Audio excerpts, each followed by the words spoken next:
오늘 우리에게 주신 하나님의 말씀은 신약성경 로마서 15장 1절부터 13절까지 말씀입니다. 허락하신 말씀을 봉독하겠습니다. 믿음이 강한 우리는 마땅히 믿음이 약한 자의 약점을 담당하고 자기를 기쁘게 하지 아니할 것이라. 우리 각 사람이 이웃을 기쁘게 하되 선을 이루고 덕을 세우도록 할지니라. 그리스도께서도 자기를 기쁘게 하지 아니하셨나니 기록된 바 주를 비방하는 자들의 비방이 내게 미쳤나이다 함과 같으니라. 무엇이든지 전에 기록된 바는 우리의 교훈을 위하여 기록된 것이니 우리로 하여금 인내로 또는 성경의 위로로 소망을 가지게 함이니라. 이제 인내와 위로의 하나님이 너희로 그리스도 예수를 본받아 서로 뜻이 같게 하여 주사 한 마음과 한 입으로 하나님 곧 우리 주 예수 그리스도의 아버지께 영광을 돌리게 하려 하노라. 그러므로 그리스도께서 우리를 받아 하나님께 영광을 돌리신 것 같이 너희도 서로 받으라. 내가 말하노니 그리스도께서 하나님의 진실하심을 위하여 할례의 추종자가 되셨으니 이는 조상들에게 주신 약속들을 견고하게 하시고 이방인들도 그 긍휼하심으로 말미암아 하나님께 영광을 돌리게 하려 하심이라. 기록된 바 그러므로 내가 열방 중에서 주께 감사하고 주의 이름을 찬송하리로다 함과 같으니라. 또 이르되 열방들아 주의 백성과 함께 즐거워하라 하였으며 또 모든 열방들아 주를 찬양하며 모든 백성들아 그를 찬송하라 하였으며 또 이사야가 이르되 이새의 뿌리 곧 열방을 다스리기 위하여 일어나시는 이가 있으니 열방이 그에게 소망을 두리라 하였느니라. 소망이 하나님이 모든 기쁨과 평강을 믿음 안에서 너희에게 충만하게 하사 성령의 능력으로 소망이 넘치게 하시기를 원하노라. 아멘.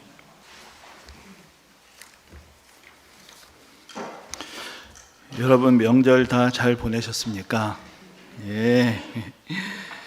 우리가 바쁜 일상을 살아가다가 또 모처럼 가족들과 함께 모이는 시간을 갖는다는 것, 그것은 우리에게 매우 소중한 시간이 될 것입니다.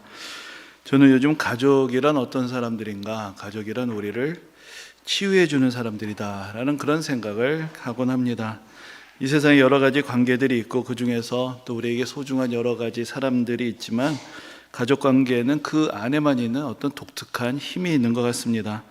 그것이 가족 간의 정 때문일 수도 있고 또 어떤 익숙한 평안함 때문일 수도 있고 또 함께 공유하게 된 많은 시간들 또 기억과 추억 때문일 수도 있겠지만 그런 어떤 익숙하고 친밀한 혈연의 정이라는 것이 여러 가지 이해관계가 복잡한 이 현대 사회를 살아가는 우리에게 있어서 참 깊은 위로와 또 치유를 주는구나라는 생각을 해보게 됩니다. 하지만 또 어떤 면에서 가족관계라는 것은 친밀한 만큼 또 그 속에서 받는 상처가 더 쓰리고 아플 수도 있습니다. 어떻게 보면 가족이라고 불리는 관계에는 선이 없습니다. 어떤 면에서 선이 없는 관계를 가족관계다라고 그렇게도 이야기할 수 있을 것입니다. 그래서 나를 가장 잘 이해해 줄 수도 있지만 그러나 말 한마디로 깊이 남을 상처를 줄 수도 있습니다. 가족들끼리 주고받는 위로의 말들이 우리를 치유하지만 또 가족 간에 생기는 오해와 비난이 우리를 더 고통스럽게 만들기도 합니다. 교회 식구라는 말도 있지만 흔히 우리가 교회를 가족에 비유하고 가족처럼 생각하기도 합니다. 어떻게 보면 매주일 만나는 관계이기 때문에 웬만한 가족, 웬만한 친척들보다 더 친밀할 수도 있습니다. 그러나 그렇기 때문에 또 서로 간에 선을 지키지 않으면 서로 불편하고 상처를 주는 관계들이 될 수도 있습니다. 인간관계에 황금률이 있다면 그것은 바로 적당한 선을 지키면서 서로 간에 인격적으로 존중하는 것입니다. 이것은 어떤 관계나 예외 없이 적용되어야 하는 규칙입니다. 성경 안에도 우리가 황금률이라고 부르는 말씀이 있습니다. 바로 마태복음 7장 12절인데 여러분들 잘 아시는 대로 그 내용은 이렇습니다.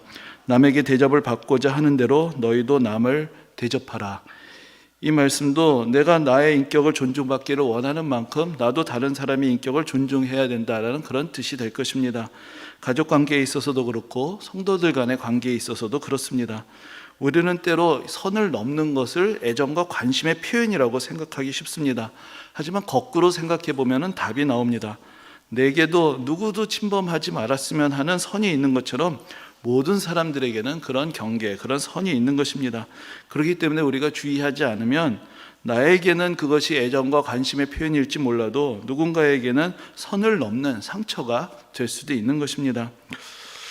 언뜻 보면은 바울이라는 사람은 여러 곳을 다니면서 복음을 전했기 때문에 어느 한 교회에 오래 속해 있으면서 그 안에서 속속들이 인간관계를 경험한 기회가 없었을 것처럼 생각할 수도 있습니다. 하지만 우리가 사도행전과 또 바울 서신에서 자신의 인생 또 자신의 신앙의 여정을 회고하는 그런 부분들을 잘 읽어보면은 바울에게 있어서도 또 섬김의 시간들이 있었고 교회 공동체를 경험했던 시간들이 있었습니다. 그도 처음에는 초신자로서 이제 막 회심한 사람으로서 교회의 일원이 되었습니다. 그리고 그가 선교사로서 파송이 되기까지 적어도 15년 이상의 세월을 여러 가지 모습으로 교회를 섬기게 되었습니다. 그 가운데서 그는 그의 회심의 진정성이 사람들에게 의심을 받는 경험도 했고 또 먼저 사도됐던 사람들로부터 그들의 지도 아래서 배우는 그런 시간들도 있었습니다. 그리고 그가 선교 여행을 다닐 때에도 때로는 자기 자신을 잘 모르는 사람들에게 또 때로는 자기 자신을 잘 아는 사람들에게조차도 오해도 받고 비난도 받고 여러 가지 인간관계의 어려움을 겪기도 했습니다. 그렇기 때문에 바울 서신의 곳곳에 성도와 성도 간의 관계가 어떠해야 하는가에 대한 여러 가지 은혜로운 가르침들을 발견할 수 있는 것은 어떤 면에서 당연하다고 할 수가 있을 것입니다. 우리가 올해 초부터 쭉 지금 로마서를 묵상하고 같이 은혜를 나누고 있습니다. 이제 15장까지 오게 되었습니다. 로마서가 16장까지 있으니까 이제 거의 막바지에 다다르게 된 것입니다. 그 중에서도 오늘 본문까지가 로마서의 일종의 본론에 해당되는 말씀이라고 할 수 있습니다. 그 뒤에 이어지는 말씀들이 좀 더 있지만 그것은 바울의 사역의 계획과 또 안부 같은 이야기들이 이어지게 되기 때문입니다. 그런데 바울이 로마서 전체를 기록할 때 거의 절반 정도의 분량을 교회 안에서 벌어질 수 있는 성도들 간의 관계에 할애하고 있다는 것을 우리가 좀 더 주목해 볼 필요가 있습니다. 먼저 9장부터 11장에서는 우리가 앞에서 살펴본 것처럼 유대인과 이방인의 관계들, 유대인과 이방인 모두가 하나님의 은혜 가운데 있다라는 것을 이렇게 설득하는데 그 분량들을 사용을 합니다. 그리고 12장과 13장에서는 조금 더 일반적인 의미에서 성도들 간의 관계, 또 세상 속에서 인간관계에 대해서 다루고 있습니다. 그리고 특별히 14장과 15장에서는 좀 더 구체적으로 소위 믿음이 강한 사람들 그리고 믿음이 약한 사람들 간의 관계를 다루고 있습니다. 근데 그 내용도 그냥 다투지 마라, 서로 이해하고 받아들여라 정도가 아니라 매우 상세하게 교리적인 근거를 들어가면서 서로 사랑하는 공동체를 세워가도록 권면하고 있습니다. 그만큼 바울이 이 인간관계의 문제, 성도들 간의 관계를 중요하게 생각하기 때문입니다. 다른 말로 하자면 로마서 앞부분에서 바울은 구원의 진리와 하나님의 사랑을 우리에게 가르쳐 주었는데 그 결론이 무엇이어야 하는가? 그것이 바로 우리에게 이웃사랑 또 형제사랑으로 구체적으로 실천되어야 한다라는 것을 강조하는 것입니다. 마치 우리가 잘 아는 고린도전서 13장에서 사도 바울이 우리에게 우리가 아무리 많은 것들을 알고 체험했다 할지라도 사랑이 없으면 그것이 아무것도 아니다라고 했던 그 말씀의 원림을 우리는 또 로마서에서도 경험하게 되는 것입니다. 예수님께서 서로 사랑하라라고 가르치셨다는 것은 이 세상에 모르는 사람이 없습니다. 그런데 예수 믿는 사람들이 그럼 정말로 서로 사랑하고 있습니까? 라고 묻는다면 네 하고 대답하기가 그렇게 쉽지가 않습니다. 그 이유는 한편으로는 우리의 믿음이 부족하기 때문입니다. 그러나 또 한편으로는 우리가 믿음을 이유로 때로 다른 사람들을 배제하고 차별하고 심지어 미워하는 그런 핑계로 삼는 경우들이 많기 때문이기도 합니다. 바울은 오늘 본문에서도 믿음이 강한 사람과 믿음이 약한 사람들에 대해서 계속해서 이야기를 합니다. 우리가 앞에서 살펴본 것처럼 로마서에서 믿음이 강한 사람이다라고 할 때에는 이 사람들은 복음에 대한 확신을 가지고 어떤 음식에 대한 금기에 얽매이지 않고 무엇이든지 먹을 수 있는 자유를 가진 사람, 이 사람들을 믿음이 강한 사람이라고 얘기하고, 믿음이 약한 사람들이라고 하면은 예수 믿기 전부터 지켜왔던 그런 여러 가지 율법의 규정들, 음식에 대한 금기에 매여 있는 그런 사람들을 의미합니다. 하지만 사실 우리의 일상적인 의미는 이와는 조금 다를 것입니다. 대개 오늘날 우리의 삶에 있어서 일반적으로 신앙의 열심을 가지고 내가 지켜야 될 것을 지키고 세상 사람들과 좀 구별된 삶을 살아가고 또 교회 안에서도 좀 더 헌신적으로 봉사하는 사람들을 우리는 믿음이 강하다라고 그렇게 생각을 합니다. 그리고 그냥 교회만 간신히 다니고 특별히 세상 사람들과 함께 다를 것이 없는 그런 사람들을 소위 말해서 날라리 신자다, 뭐 그렇게 이야기를 하곤 할 수 있습니다. 근데 어떤 것이 믿음이 강한 것이냐, 그것은 시대에 따라서 그 기준이 달라질 수도 있다는 것입니다. 하지만 어떤 근거에서든지 스스로 믿음이 강하다라고 생각하고 다른 사람들을 향해서 저 사람들은 믿음과 열심히 부족하다라고 생각하는 바로 그 사람들을 향해서 바울은 그들이 어떻게 다른 사람들을 이해하고 받아들여야 하는가라는 것을 오늘 본문에서 계속해서 가르쳐주고 있습니다. 오늘 본문 1절을 보면은 바울은 믿음이 강한 우리는 마땅히 믿음이 약한 자의 약점을 담당하고 자기를 기쁘게 하지 아니할 것이라 라고 그렇게 권면합니다. 바울이 계속해서 믿음이 강한 사람들을 향해서 이야기하고 있는데 이것은 한편으로는 믿음이 강한 사람들이야말로 바로 갈등을 해결할 만한 충분한 은혜와 지혜를 가지고 있기 때문이기도 합니다. 하지만 그러나 또한 자기 자신이 믿음이 강하다고 하는 사람이 바로 문제를 일으킬 소지가 더 많기 때문이기도 합니다. 내가 믿음이 약하다고 생각하는 사람들은 사실 교회 안에서 목소리를 낮춥니다. 근데 누가 교회에서 목소리가 커집니까? 자신이 믿음이 좋다고 생각하는 사람들이 교회에서 목소리가 커지게 됩니다. 그것이 교회에게 덕이 되고 성도들을 격려하고 도전할 수 있습니다. 하지만 또한 그것이 아까 말씀드린 것처럼 선을 넘게 되면 누군가에게 시험거리가 되고 또 상처를 줄 수도 있는 것입니다. 그래서 사도 바울은 믿음이 강하다는 것이 뭐냐, 거기에 대한 의미를 우리에게 가르쳐주고 있습니다. 바로 오늘 본문에서 바울은 강하다는 말을 그렇기 때문에 그만큼 확신이 강하고 그래서 다른 사람들을 비판할 수 있는 그런 이유로서 사용하지 않습니다. 오히려 믿음이 강하다는 것은 그렇기 때문에 믿음이 약한 사람을 도와야 한다라는 그런 의미로 해석하고 있는 것입니다. 내가 믿음이 강하다고 생각하면 그만큼 믿음이 약한 사람의 짐을 져주고 그들을 도와줄 때 그 사람이 진정으로 강한 사람이다라고 설명해 주고 있습니다. 여러분들은 어떻게 생각하십니까? 무엇이 믿음이 강하다라는 것일까요? 성경을 잘하는 것, 기도 생활을 꾸준히 하면서 많은 기도의 응답을 받는 것, 열심히 시간을 내어서 정성으로 교회를 섬기는 것도 우리의 믿음의 증거가 될 것입니다. 하지만 좀 더 근본적으로 기독교적인 가치관을 내면화하는 것이야말로 바로 진정으로 성숙한 신앙의 기준이라고 할 수가 있을 것입니다. 교회도 물론 사람들이 모이는 모임이고 조직입니다. 그렇기 때문에 당연히 누군가가 애를 써야 하고 헌신을 해야 교회도 돌아가게 되어 있습니다. 그러다 보면 열심을 내서 교회에서 섬기는 분들의 입장에서는 때로 그렇지 못한 사람들에게 대해서 섭섭한 마음이 들 수도 있습니다. 사실 나도 시간이 남아서 이렇게 섬기는 것이 아닙니다. 그러나 누군가 분명히 해야 되는 일이기 때문에 그것이 보이니까 이렇게 섬기는 것인데 그렇지 않은 사람들의 이해하기가 좀 힘들 때도 있습니다. 어떻게 보면 은혜만 받고 봉사하지 않는 사람들을 보면 좀 얌체처럼 생각될지도 모르겠습니다. 그러나 또한 그렇게 봉사하지 않는 사람들에게도 그렇게 하지 못하는 사람들에게도 각자의 이유가 있습니다. 그래도 대부분은 믿음의 연륜이 있고 신앙이 성숙한 사람들이 먼저 섬기고 봉사하게 됩니다. 하지만 모든 사람들이 다 같은 믿음을 가진 것이 아닙니다. 그렇다 보니까 어떤 분들은 믿음이 부족해서 아직 신앙생활에 분명한 우선순위를 두지 못할 수도 있을 것입니다. 그리고 어떤 사람들은 믿음이 있지만 아직 우리 교회 분위기에 그렇게 익숙하지 않아서 무슨 일을 어떻게 해야 되는지 판단하기 어려운 또 교회 또 여러 가지 활동들에 참여하는 것이 편안하지 않을 수도 있습니다. 또 교회 중심으로 살아가는 사람들에게는 이제 어느 정도 인간관계가 다 정리가 되어서 다 교회 중심으로 인간관계가 돌아가지만 그렇지 못한 경우에 내가 맘먹고 뭔가 좀 참여하려고 하여도 여러 가지로 또 신경 써야 될 일들이 많이 걸려 있을 수도 있습니다. 때로는 그래도 내가 그래도 뭔가 좀 참여를 해보자 하고 교회 활동도 하고 봉사도 하는데 그러다 보니까 예전에는 잘 몰랐던 어떤 교회 안에서 여러 가지 인간관계들을 또 구체적으로 알게 되면서 시험에 들기도 하고 또 실망을 하게도 되고 상처를 받는 경우도 있습니다. 그러다 보니까 오히려 이전보다 더 소극적이 되기도 하고 그냥 어느 정도 거리를 두는 것이 더 은혜롭게 신앙생활하는 것이다 그렇게 생각하게 될 수도 있습니다. 그러다 보면은 오늘날에도 표현은 좀 다르고 이것을 신앙이 강하다 약하다라고 얘기할 수 있는지 모르겠지만 그래도 사람들 사이에서 뭔가 교회 생활 안에서 서로 나뉘어지고 서로 불편하게 생각하는 그런 관계들도 벌어질 수 있습니다. 또 그 각자가 또 각자의 생각이 있고 또 자기 자신의 이유가 있는 것입니다.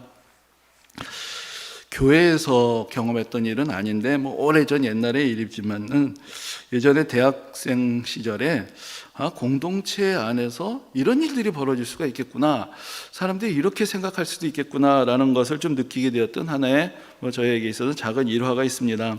그래서 이제 제가 대학에 다닐 때 그때는 우리나라가 더 정치적으로 혼란스러웠을 때고 소위 말해서 운동권 학생들이 대부분 학생회를 장악을 하고 있었습니다. 그런데 이제 언젠가 제가 속했던 학과의 학생회에서 한 번은 학생들 전체를 대상으로 설문조사를 했던 적이 있었습니다. 제가 한 2학년 때쯤 되었을 때라고 생각이 되는데, 그때 그 설문조사 중에 한 문항이 나는 우리 과에 얼마만큼의 소속감을 가지고 있는가라는 그런 류의 질문이었습니다. 근데 이제 저 같은 사람들은 당연히 학교의 중요한 활동들은 다 운동권 학생들이 하니까 별로 소속감을 느끼지 못한다라고 생각하면서 이제 그런 항목에다 체크를 했습니다. 그러면서 나간 사람이 적고 지금 다들 운동권이 하지 않냐 이런 생각을 했던 것 같습니다. 그런데 결과를 나중에 발표를 했는데 결과가 매우 의외였습니다. 전체 학생들 중에서 나는 우리 과에 소속감이 있다라고 표시한 사람은 단 2명이었습니다. 과 회장과 총무, 이 설문지를 작성한 사람, 이 두 사람만 나는 소속감이 있다라고 체크를 했습니다. 그럼 나머지 사람들은 다 정도의 차이는 있지만, 물론 항목에 1, 2, 3, 4 이렇게 있었을 테니까 정도의 차이는 있지만 다 어느 정도 소외감을 느끼고 있다라고 답변을 한 것입니다. 그래서 이제 그 설문 결과를 가지고 서로 학생들끼리 이제 토론을 하는 시간이 있었는데, 그래서 서로 이야기를 들어보게 되었습니다. 그러니까 소위 운동권 학생들도 자기들은 소수고 우리만 고생하고 있는데 대다수의 학생들은 과 일에 관심이 없고 자기들을 이상한 사람 취급한다라는 그런 의식을 가지고 있었다는 것입니다. 또 운동권이 아닌 학생들이야말로 또 학교 생활을 다 운동권들이 주도한다 이렇게 생각하면서 또 소외감을 느끼고 있었습니다. 그러니까 서로가 자기들이 소외가 되고 있다고 생각을 하면서 자기도 모르는 사이에 서로를 소외시키고 있는 그런 일들이 그 작은 학과 안에서도 벌어지고 있었던 것입니다. 그때 그 시간이 제게는 이 공동체 안에서 겉으로 드러나지는 않는 가운데 내가 잘 모르는 생각들을 사람들이 서로 하면서 오해할 수도 있겠구나라는 것을 경험하게 되었던 매우 중요한 체험이 되었습니다. 사실 우리 교회 같은 경우에 대부분의 성도님들이 다 여러 가지로 이미 여러 곳에서 자발적으로 봉사하고 계십니다. 하지만 또 어떻게 생각해 보면 자기 자신이 속해 있는 목장이나 부서를 넘어서 교제의 폭을 넓히기가 또 쉽지 않다 보니까 여러 가지 이유로 소외감을 느끼시는 그런 분들도 계실 것입니다. 많은 교회들에서 흔히 일어나는 일이지만 우리 교회도 이제 50년 가까이 역사가 이어지다 보니까 수십 년을 우리 교회 안에서 신앙생활을 해오신 분들도 계시고 또 등록하신 지 그렇게 오래되지 않은 분들도 계십니다. 그래서 서로 깊이 교제할 시간들이 많지 않으면 어쩌면 서로 간에 또 오해할 수 있는 부분도 있고, 그러다 보면 서로가 서로를 소외시키는 그런 경우들도 있지 않겠는가, 이제 그런 생각도 해보게 됩니다. 사람이 모인 곳에는 어디나 오해도 있고 갈등도 있고 부딪힘도 있습니다. 교회도 예외는 아닙니다. 하지만 교회가 이 세상 다른 어떤 모임과도 다른 점이 있습니다. 그것은 사람들과의 갈등을 받아들이고 해결하는 것 자체가 교리이고 그것이 믿음의 증거라는 데 있습니다. 다른 사람 상관없어, 난 이렇게 살 거야. 다른 데서는 그게 통합니다. 그래도 됩니다. 그러나 교회는 그것이 교리의 문제가 된다는 것을 우리가 기억할 필요가 있습니다. 어떤 다른 목표를 달성하기 위해서 불가피하게 부딪힘이 생기는 것이 아니라 서로 다른 사람들을 이해하고 받아주고 사랑하고 품어주는 것 자체가 목표를 삼가 되는 그런 모임이라는 점에서 이 세상 다른 모임들과 다른 교회의 차이점이 있는 것입니다. 교회 안에서의 모든 관계는 우선적으로 하나님과의 관계를 분명하게 세우고 그 안에서 받은 은혜로 또한 수평적인 관계에서 베풀고 섬길 수 있을 때 그때 균형이 잡힌 온전한 신앙생활이 될 수 있습니다. 어느 한쪽으로 치우치게 되면은 그런 신앙이 성숙하지 못하게 되고 시험에 들기 쉽습니다. 사랑하는 말씀을 골백 번 배우면서도 섬기려 하지 않는 것도 문제고, 그러나 섬기면서도 은혜로 섬기지 못하고 사랑으로 섬기지 못하는 것도 문제입니다. 지난 시간에도 살펴보았지만은 오늘 보면 바로 앞에 14장 마지막에서 사도 바울은 믿음을 따라 하지 않는 것은 다 죄라는 매우 도전적인 말씀을 우리에게 전해 주었습니다. 자신의 믿음의 분량을 넘어서게 되면 우리가 하는 일들이 하나님의 은혜로 하나님을 위해서 하는 것이 아니라 자기 자신에 의한, 자기 자신을 위한 그런 일들이 되어버립니다. 그래서 내가 이렇게 수고하는데 왜 사람들이 나를 알아주지 않은 것인지, 내가 수고하는 일에 대한 보상은 어디에 있는 것인지, 왜 나는 이렇게 수고하는데 다른 사람들은 관심이 없는지, 이런 것들을 자주 생각하게 되면 우리 마음속에는 늘 나는, 내가, 나를, 이런 생각들이 점점 더 많아지게 됩니다. 그럴수록 점점 믿음에서 멀어질 수 있는 것입니다. 하지만 우리의 생각이 나는, 내가, 나를이 아니라 하나님은, 하나님이, 하나님을로 바뀔 수 있어야 합니다. 하나님은 이렇게 나를 사랑하시는데 내가 어떻게 섬기지 않을 수가 있을까? 하나님이 내게 이렇게 은혜를 주셔서 내가 이렇게 하나님의 일에 동참할 수 있게 되었구나. 내가 감히 하나님을 위해서 하나님의 일을 하게 되었다니 정말로 감사하구나. 이런 생각들을 가지고 우리가 감당할 수 있을 때 자기도 시험에 들지 않고 다른 사람들도 시험에 들게 하지 않고 다 감사한 마음과 사랑하고 이해하는 마음으로 온전하게 믿음의 성숙으로 섬길 수 있게 되는 것입니다. 바울은 오늘 본문에서 그러므로 우리의 신앙생활에 아주 중요한 기준이 되는 매우 중요한 신앙의 원리를 우리에게 깨우쳐 줍니다. 사실 우리 모두가 다 알고 있는 것입니다. 그것은 바로 예수 그리스도를 본받는 것을 우리의 섬김의 근거로 삼는 것입니다.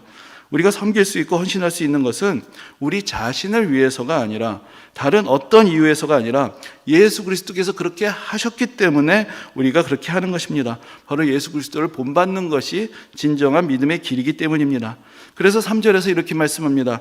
그리스도께서도 자기를 기쁘게 하지 아니하셨나니. 또 5절에서 이렇게 말씀합니다. 그리스도 예수를 본받으라. 또 7절에서도 그리스도께서 우리를 받아 하나님께 영광을 돌리신과 같이 너희도 서로 받으라. 이렇게 계속해서 표현하고 가르치고 있습니다. 3절의 말씀을 다시 보면은 바울은 그리스도께서도 자기를 기쁘게 하지 아니하셨나니 라고 말씀합니다. 믿음으로 살아가는 것, 믿음으로 섬기는 것은 근본적으로 자기 만족을 위한 길이 아닙니다. 오해를 받을 수도 있고 섭섭한 마음이 들 수도 있지만 또 힘이 들고 지칠 수도 있지만 예수님을 생각하고 예수님이라면 어떻게 하셨을까를 생각하면서 스스로 감당해 가는 것입니다. 또 5절과 6절에서 바울은 이제 인내와 위로와의 하나님이 너희로 그리스도 예수를 본받아 서로 뜻이 같게 하여 주사 한 마음과 한 입으로 하나님 곧 우리 주 예수 그리스도의 아버지께 영광을 돌리게 하려 하노라 라고 그렇게 가르칩니다. 여기서 뜻이 같고 한 마음 한 입이 된다는 것은 세상에서 이야기하던 것처럼 모든 사람들이 다 획일적으로 하나가 되는 것을 말하는 것이 아닙니다.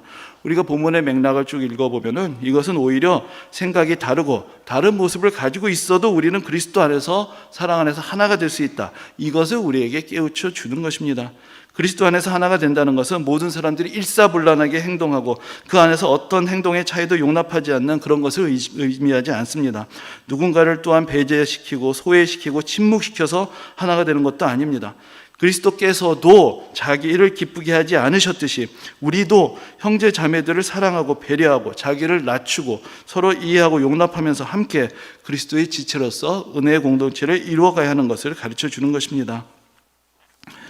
우리가 종종 어떤 우리의 인생의 의미와 가치를 생각해 보게 해주는 그런 질문들을 마주칠 때가 있습니다.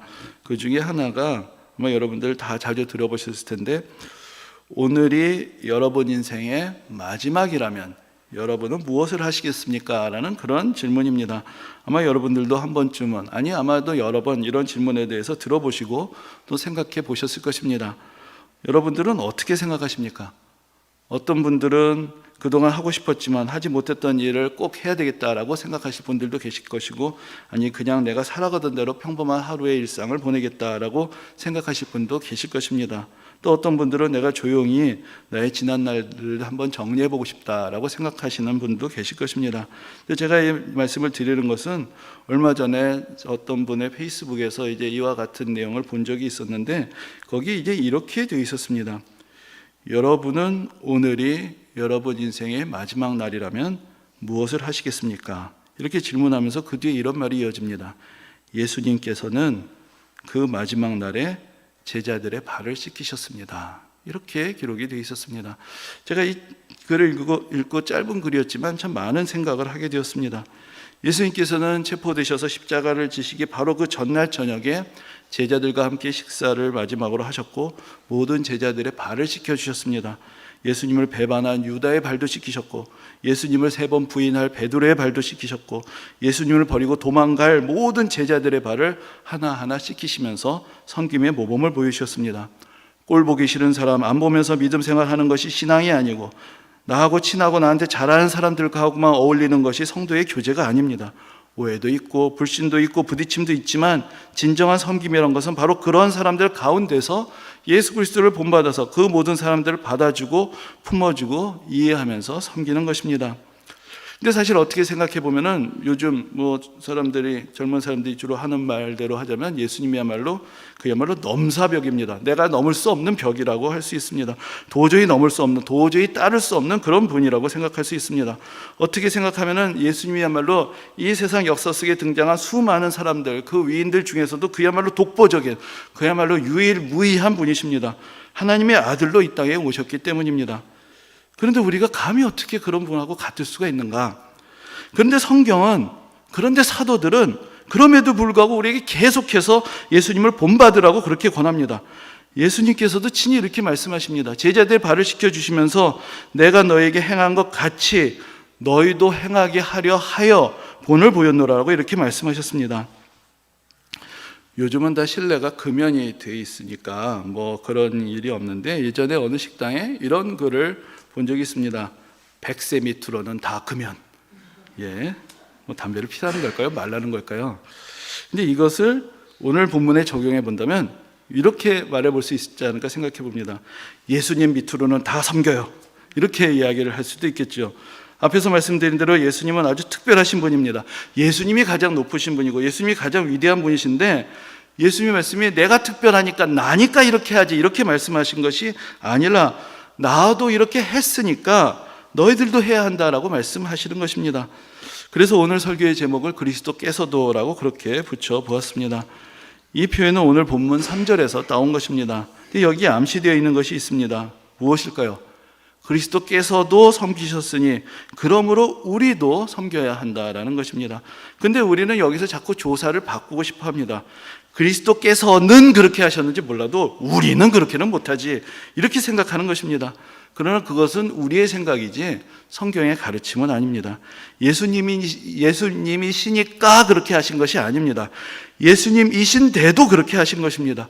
위대하신 하나님의 아들이 이 땅에 오셔서 우리 같은 사람을 사랑해 주시고 구원해 주셨다는 것을 믿고, 그리고 이제 우리도 그렇게 살아야 한다라고 믿고 가르치는 것, 그것이 성경이고 그것이 기독교 신앙인 것입니다. 특히나 내가 그래도 교회에 좀 직분이 된다고 생각하는 분들, 내가 좀 연륜이 있다고 생각하는 분들, 그래도 내가 성경을 좀 안다, 내가 그래도 좀 기도를 한다, 내가 그래도 좀 교회 안에 영향력이 있다, 그래도 좀 열심히 있다고 생각하면 생각할수록 모든 일에서 우리가 늘 먼저 생각해야 될 것이 바로 그리스도께서도라는 말입니다. 그것이 바로 예수를 믿는다는 말의 의미가 되고, 그것이 바로 내가 믿음이 있다라는 증거가 되기 때문입니다. 예수님께서도 우리를 받아주셨습니다. 예수님께서도 우리를 용서해 주셨습니다. 예수님께서도 우리를 섬겨주셨습니다. 이제 우리도 예수님의 본을 받아 서로 형제 자매된 지체들을 소중하게 여기고 섬기고 이해하고 용납하고 용서하면서 우리 안에 작은 천국을 함께 만들어가야 할 것입니다. 이 은혜가 모든 성도님들에게 함께 하시기를 주님의 이름으로 축원합니다. 아멘.